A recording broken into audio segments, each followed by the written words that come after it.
Olá, queridinhos! Vamos começar a nossa aula de revisão de Educação Física para o EducaPE. Vamos seguindo? Na aula de hoje, a gente vai revisar alguns conteúdos que foram vivenciados durante as aulas da gente. Vamos seguindo? Vamos lá, então, né?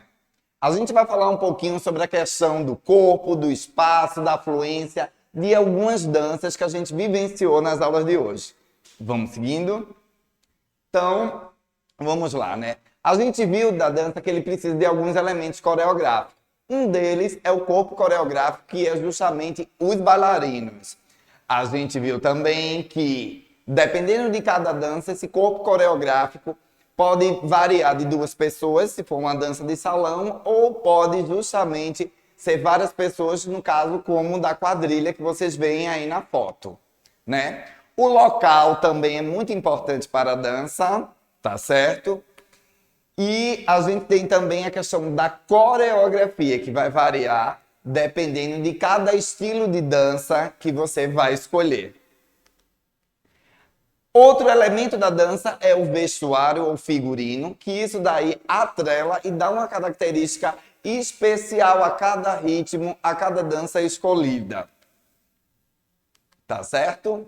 Vocês viram várias fotos aí, fotos de quadrilha, fotos de samba de gafieira, tá certo? Esse daí é a nossa revisão dos elementos que a gente passou das danças. E a gente viu principalmente as danças de salão. Então, a gente, só lembrando, a gente tem as danças de salão brasileiras, a gente tem o soltinho, a gente tem o brega, a gente tem o samba de gafieira, tá certo? E a gente tem também a quadrilha, tipicamente vivenciada no período junino da gente aqui no Nordeste. Outro conteúdo que foi muito bem vivenciado foi justamente as lutas. E aí a gente trouxe 2 exemplos de luta para vocês. A luta Yuca-Yuca e a luta Marajoara. Vamos seguindo? E aí, foca aí, né? Aí, exemplo das lutas indígenas. E aí a gente está vendo o Yuca-Yuca, onde está aparecendo aí 2 índios lutando. E aí a gente está vendo na outra figura a luta Marajoara, tipicamente da ilha de Marajói. Vamos falar um pouquinho sobre elas rapidinho, que é só uma aula de revisão, não é isso? A gente viu que a luta Yuca-Yuca é uma arte marcial derivada dos índios Bacaiairi, do estado justamente do Mato Grosso. E é uma tradição que é vivenciada nos povos indígenas, né? Então, a gente observa também que é uma luta que acontece sempre depois de um ritual que é o chamado ritual Guarupi, que tem o objetivo justamente de derrubar o atleta no chão. Isso é típico das lutas, né? Se a gente fosse, vamos dizer assim, comparar com o judô, é bem interessante porque ele tem justamente só que derrubar no chão. No judô a gente sabe que o ippon é quando é com as costas, não é isso? A gente viu também, gente, sobre essa luta daí, que ela inicia a luta justamente com um período, todos os 2 índios agachados e eles se entreolham e começa a luta para justamente derrubar um ao outro, tá certo? Foca aí pra gente ver essa figura aí, ó, o início da luta dos adversários aí do Yuca-Yuca, né? É bem interessante porque existe toda uma tradição baseada nessa Yuca-Yuca, onde eles se preparam anteriormente, se preparam psicologicamente, se preparam através das lutas, e aí ele diz que ele só consegue treinar Yuca-Yuca treinando, ou seja, lutando, tá certo? E aí, por último, né, isso a gente está mostrando justamente que não há um desenvolvimento, um treinamento. A gente aprende Yuca-Yuca lutando, não há um treinamento de força, não há um treinamento aeróbico para Yuca-Yuca. Eu acho que o próximo já é justamente sobre a luta Marajoara, que é o do próximo aí. Foi bem interessante voltando para Yuca-Yuca, que ele também é destinado à questão feminina. Então é interessante a gente refletir sobre o papel feminino nas lutas. Então, tanto na luta indígena, como agora a gente tem o IMMA, a gente tem essas lutas urbanas que a gente tem, que estão destinadas para a mídia, essa questão da presença feminina, tá certo? A gente sabe que as mulheres deixou de ter esse estereótipo de sexo frágil. E aí, por último, a luta Marajoara, que é destinada justamente na luta no território de Marajó, também é chamada de agarrada Marajoara. E aí a gente tem um grande representante da luta Marajoara, que é justamente, vou mostrar aí, né, que é, vamos lá passar aí, Yuri Marajó, que foi um praticante de luta Marajoara que se transformou em luta no UFC, quer dizer, tá certo? E aí tem todo o histórico dele, 37 anos, 43 lutas, 34 vitórias, 8 derrotas e 1 sem resultado. Assim como a Yuka Yuka, ela tem o objetivo de derrubar o oponente no chão. E se eu não me engano, nessa aula daí eu falei bem interessante sobre um filme que está passando, né? Forte como um Touro, e que gerou um espetáculo falando justamente sobre essa questão da luta Marajoara. Ok? Tá aí para vocês o Inoque Paulino de Açucena, Forte como um Touro. Teve também uma entrevista entre Yuri e Idemar, que ele volta às origens aí, que eles vão vivenciar lá na ilha de Marajó, que ele justamente fala sobre búfalo. Foi uma entrevista que saiu no Esporte TV, então é bem interessante você relembrar esse conteúdo daí, tá certo? E aí os dois brincando aí na praia, brincando de lutar, né? Brincando, lutando aí. Vamos lá. Agora a gente passou também para o próximo conteúdo, que é dança. E aí a gente trouxe duas danças para o conteúdo daqui, as danças locais. Eu falei sobre o frevo e maracatu. O frevo, que é patrimônio cultural de Pernambuco, patrimônio imaterial. Vê que foto bonita aí. Você que tem essa habilidade de fazer esse carpado aberto aí no ar, tá certo? E aí a gente tá falando do frevo como dança, tá certo? A gente não tá falando frevo como espetáculo, não está falando de frevo como um movimento. E aí ele fala justamente que o frevo vem da origem da palavra frever, não é isso?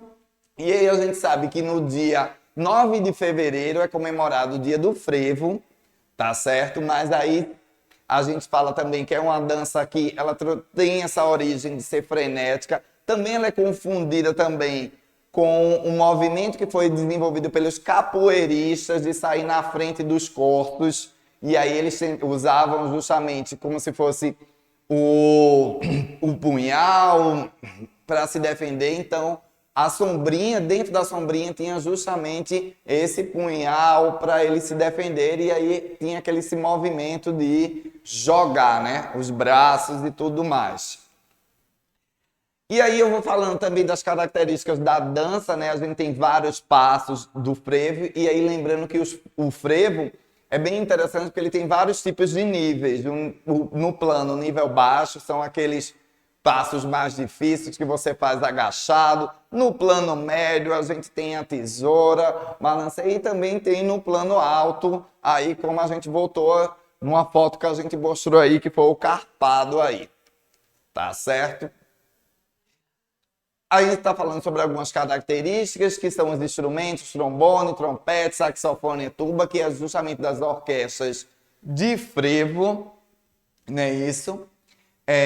As sombrinhas, ela traz um colorido especial para a dança, não é isso? E os passistas são os representantes que dançam frevo, não é isso? A gente tem 3 tipos de frevo: frevo de rua, frevo canção e frevo de bloco. Se a gente for justamente falar sobre essa questão lirística, musical, tá certo?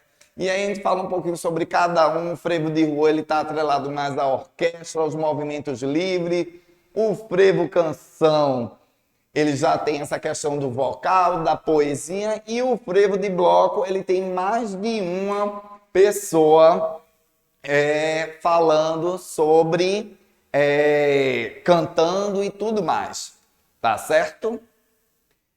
Vamos agora também falar um pouquinho, um dos espaços do frevo é o Passo do Frevo, onde o frevo se vivencia. Então, você que é pernambucano ou você que vem de fora, vai conhecer o Passo do Frevo, que é no Recife Antigo, onde fala todo sobre a questão cultural, é um museu do frevo. E você também pode vivenciar o frevo dançado lá, tá certo? E aí tem várias fotos, né? E agora a gente vai falar um pouquinho sobre o maracatu. E aí o maracatu é uma dança também tipicamente pernambucana.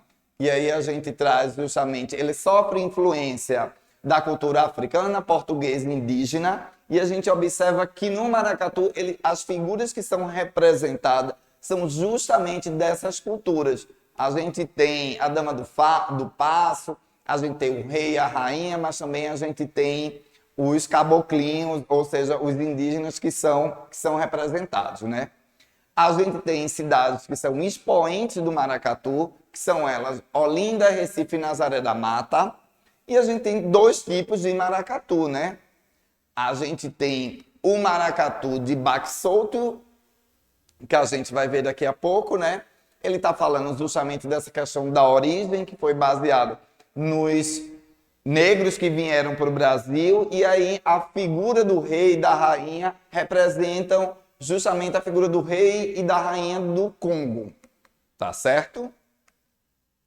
Eles trazem as características, né, da presença da religiosidade e características das religiões africanas, da matriz africana, e é bem interessante que o maracatu, assim como outros folguedos, eles representam e traz justamente essa questão da religiosidade muito forte, né? Essa questão da mistura das culturas, as danças são muito bem elaboradas, então há uma junção entre a dança e a música, e os figurinos, eles são coloridos e extravagantes, que a gente viu aí, né?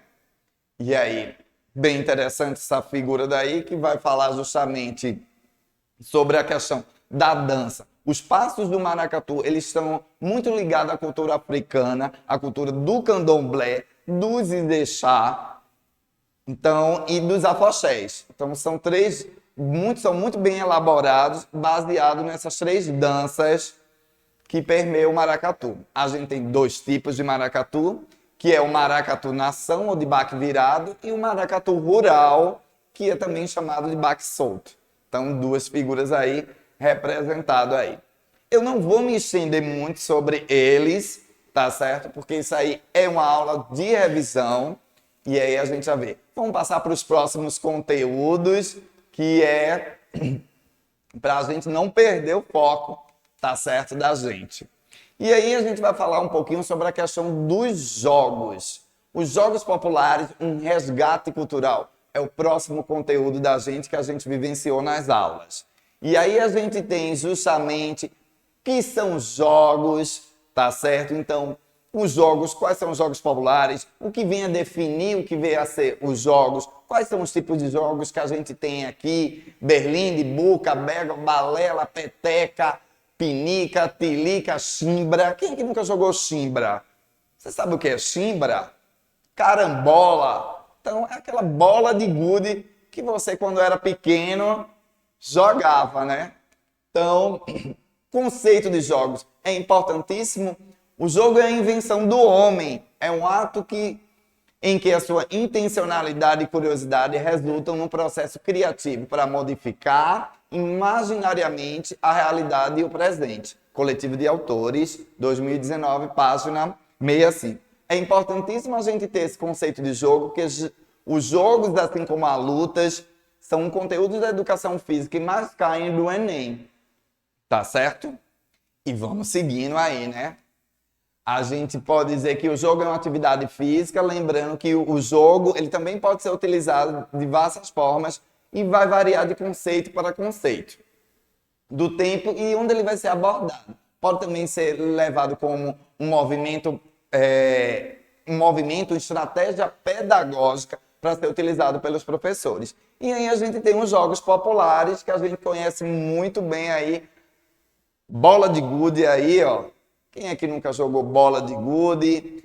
E aí vem a definição dos jogos populares e as brincadeiras, a amarelinha, pula corda, pega.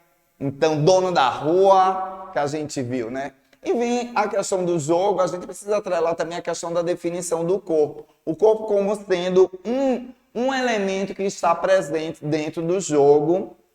E aí o corpo, eu preciso ter essa identidade, ter esse conhecimento, esse pertencimento de corpo, alma, vivenciado no jogo popular. E aí a gente tá mostrando o queimado, a amarelinha, as danças de rock, o pega-pega, né? E aí é bem interessante esse pega que tá mostrando na figura. Pega mais um, não é isso? E aí tem as categorizações. Os jogos, eles podem ser de salão, esportivos, os jogos populares, mas eles podem ser divididos em dois tipos, jogos cooperativos e jogos competitivos, tá certo?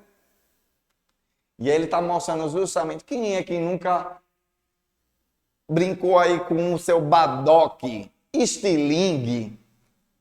Aí, né? E tem justamente essa questão da historicidade que vem mostrando e perpassando durante todo esse tempo daí, falando sobre essa questão dos jogos populares, que foi um dos conteúdos vivenciados na aula das gente daí.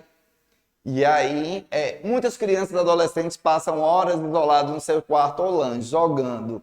E aí a gente precisa refletir justamente sobre essa questão dos jogos populares, dos ambientes onde eles são apresentados, e principalmente agora na quarentena.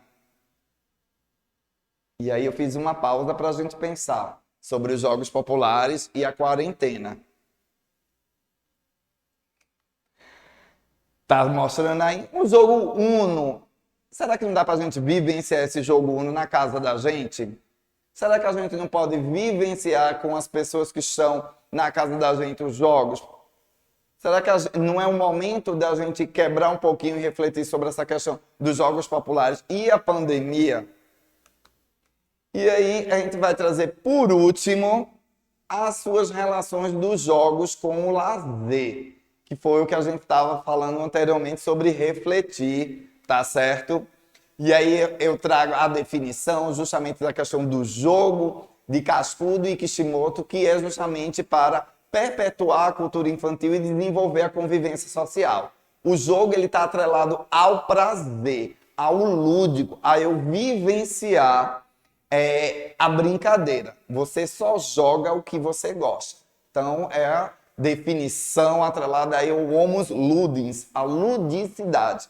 E a gente falou um pouquinho sobre os jogos populares. Se eu não me engano, a gente falou também sobre o queimada, que é chamada na Paraíba, caça ao caçador, acho que é no Rio Grande do Sul. E aí tem essa reportagem da Nova Escola, excelente, eu acho que todo mundo tem que dar uma olhada nessa daí, tá mostrando a amarelinha, o dono da rua. Falei também sobre essa questão da bilateralidade, às vezes a gente é adulto, adolescente, a gente ainda não tem consciência dessa bilateralidade, esquerda, direita, e que precisa, até com esses jogos populares, precisa ser vivenciado para a gente entender e aprender, né?